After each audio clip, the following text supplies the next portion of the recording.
गौतम बुद्ध से जाने अपने मन को कैसे समझें। जी हाँ दोस्तों, आज की कहानी और सीख हमें क्या सिखाती है, चलिए जानते हैं। लोग अक्सर परेशान रहते हैं और उनको समझ में नहीं आता कि इंसान को मन को कैसे समझना चाहिए। आखिर मन हमसे कब क्या और क्यों कहता है, हमें लालच क्यों आता है, हमारा मन हमें अच्छी चीज़ें करने के लिए ही क्यों नहीं प्रेरित करता। चलिए जानते हैं गौतम बुद्ध की जुबानी। दोस्तों, एक बार एक व्यक्ति बुद्ध के पास आता है और उनसे पूछता है कि बुद्ध अपने मन को कैसे काबू में करें और उसे समझने के लिए पहला चरण क्या है और हम कहाँ से इसकी शुरुआत कर सकते हैं कि हमारा मन हमारे वश में आ जाए। बुद्ध मुस्कुराते हैं और उसका उत्तर देते हैं कि अपने मन को समझने का पहला चरण है इसके द्वारा दिए गए लालचों की व्यर्थता को देख लेना। जी हाँ, जिस इंसान को अपने मन के द्वारा दिए गए लालचों की व्यर्थता को देख लिया, उसने इससे मुक्त होना शुरू कर दिया। और इसके बाद वह व्यक्ति बुद्ध से पूछता है कि हमारा मन जो हमें लालच देता है उसके व्यर्थता को कैसे देखा जा सकता है। बुद्ध कहते हैं अपने अनुभव से। जी हाँ दोस्तों, मनुष्य जिस भी गलत कार्य को अति में करता है, चाहे वो कुछ भी हो, उससे उसे दुख मिलता है और यही दुख उसका अनुभव है और यही अनुभव उसके रूपांतरण का कारण बन सकता है। जिसने देख लिया है और वास्तव में देख लिया है कि नशा करना केवल दुख है, उसे नशे से मुक्त होना शुरू कर दिया है। जिसने देख लिया है कि ईर्ष्या केवल खुद को जलाती है और वास्तव में देख लिया है, उसने ईर्ष्या से मुक्त होना शुरू कर दिया है। तुम्हारा ये देख लेना कि मन लालच तो हमेशा तुम्हें तृप्ति का देता है, लेकिन लगता यह तुम्हें सदैव अतृप्त है। जी हाँ, और यही अपने मन को समझने का पहला चरण है। हम कुछ भी करते हैं, जो भी कार्य हम करते रहते हैं और उसका अंत नहीं होता, वो कार्य, वो चीज़ हमें दुखी देती है। कहानी को आगे बढ़ाने से पहले आपको एक प्रश्न को समझना बहुत ही आवश्यक है। वो प्रश्न है कि आप अपने मन को वश में करना क्यों चाहते हैं। क्योंकि आपने ये अनुभव कर रखा है कि आपका मन आपको दुखी देता है, पर क्योंकि आपको अपने मन के लालच बहुत बड़े सुहावने लगते हैं, इसलिए आप इन लालचों के पीछे छुपे हुए दुखों को नहीं देख पाते हैं। सिर्फ अपने दुखों को देख लेने से आपका मन आपके वश में नहीं आ जाएगा। उसके लिए आपको दूसरा चरण क्या है ये समझना होगा। वह व्यक्ति बुद्ध से पूछता है, बुद्ध, यानी यदि कोई व्यक्ति यह जानता है कि उसके मन में लालचों के कारण उसके जीवन में बहुत दुख है, तो क्या इसका अर्थ यह है कि वो व्यक्ति पहले चरण पर है? और यदि वह व्यक्ति पहले चरण पे है तो दूसरे चरण पर कैसे जाएगा? बुद्ध कहते हैं उस व्यक्ति को खोज पर निकलना होगा, यानी कि उसको हंटिंग पे निकलना होगा, किसी ऐसे व्यक्ति की खोज पर जो अपने मन से मुक्त हो चुका है और जिसने अपने मन को जान लिया है, क्योंकि तुम्हारा मार्गदर्शन वही कर सकता है जो उस जगह पर पहुंचा हुआ है और जहां तुम जाना चाहते हो।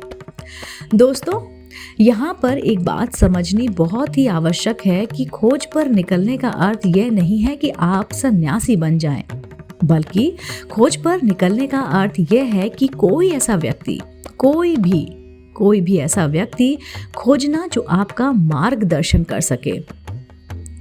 वो व्यक्ति आपका पिता हो सकता है, आपकी माता हो सकती हैं, आपका भाई या मित्र या फिर शिक्षक। अब यहाँ पर प्रश्न यह उठता है कि ऐसे व्यक्ति पर कहाँ मिलेंगे और ऐसा व्यक्ति हम कहाँ पर खोजें, क्योंकि आस पड़ोस में तो सभी लोग अशांत भरे पड़े हुए हैं। तो इस प्रश्न का उत्तर है कि आप ऐसे व्यक्ति को आस-पास या आस पड़ोस में मत खोजिए, बल्कि इंटरनेट पर खोज सकते हैं, क्योंकि इंटरनेट आपको पूरी दुनिया से जोड़ता है। दोस्तों, मैं और आप इस इंटरनेट के ही बदौलत जुड़े हुए हैं। अगर इंटरनेट नहीं होता, मान लीजिए, तो क्या आप मेरे इस वीडियो को देख रहे होते या सुन रहे होते? नहीं ना, आप मुझे जान भी नहीं रहे होते। दोस्तों, इस दुनिया में बहुत सारे लोग थे और अभी भी हैं और हमेशा रहेंगे जो आपका मार्गदर्शन कर सके। कहानी में वापस लौटते हैं और अच्छे से जानते हैं कि अपने मन को समझने का दूसरा चरण क्या है। वह व्यक्ति बुद्ध से पूछता है कि उस व्यक्ति की पहचान क्या है जिसने अपने मन को समझ लिया है और जिसने खुद को जान लिया है कि वो क्या करना चाहता है। क्योंकि हर व्यक्ति का ये दावा होता है और वो दावा करता भी है कि वह ज्ञानी और बुद्धिमान है, लेकिन वास्तव में ज्ञानी कौन है वह कैसे पता लगेगा। बुद्ध इस पर कहते हैं यह तीसरा चरण है और वो चरण है, चलिए जानते हैं वो तीसरा चरण कौन सा है।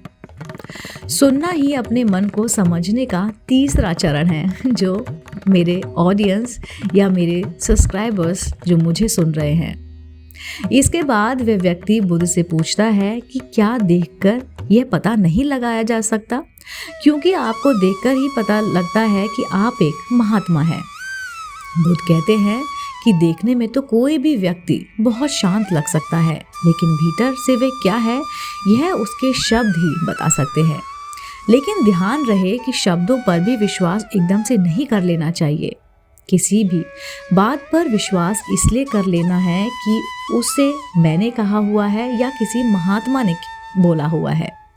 किसी भी बात पर विश्वास आपको तब कर लेना है जब वह तुम्हारा अनुभव बन जाए। गौतम बुद्ध के द्वारा कही गई इन बातों को मैं आपको थोड़ा और आसान भाषा में समझाने की कोशिश करती हूँ। दोस्तों, कोई कहता है कि ध्यान करना अच्छा है और कोई कहता है ध्यान करना बुरा है। ये दोनों ही अतिया है।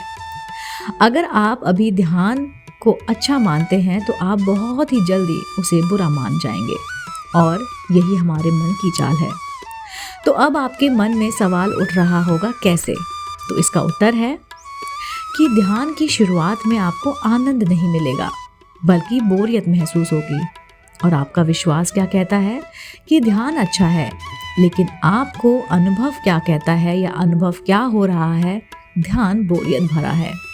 तो धीरे धीरे आपका विश्वास बदलने लगेगा। पहले आप ध्यान को अच्छा मानते थे, लेकिन अब आप ध्यान को बुरा मानने लग जाएंगे। आप एक अति से दूसरे अति पर पहुंच जाएंगे और यही हमारे मन की चाल है। हमारा मन हमें अतियों से ही भटकाता रहता है और अगर आप ध्यान को बुरा मानते हैं तो आप कभी भी ध्यान नहीं कर पाएंगे। अब कहानी में वापस लौटते हैं और अच्छे से समझते हैं कि अपने मन को समझने का तीसरा चरण क्या है। बुद्ध कहते हैं कि किसी भी बात पर विश्वास तब तक नहीं करना है जब तक वह तुम्हारे विवेक की कसौटी पर खरा नहीं उतर जाए, और इसके लिए कर्म करना आवश्यक है और कर्म ही अपने मन को समझने का चौथा चरण है। अगर आप धन कमाना चाहते हैं, मान लीजिए आप धन कमाना चाहते हैं, तो आपको सही दिशा में कर्म करना आवश्यक है। ठीक उसी प्रकार अगर आप खुद को जानना चाहते हैं तो आपको सही दिशा में कर्म करना आवश्यक होता है।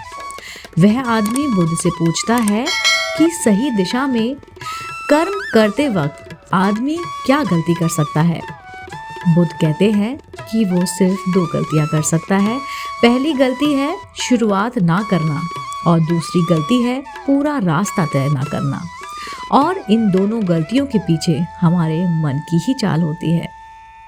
कोई सोचता है कि मैं शुरुआत कल से करूँगा और कोई सोचता है शायद मैं सफल ना हो पाऊँ। इन दोनों ही गलतियों को व्यक्ति जागरूकता की कमी के कारण करता है।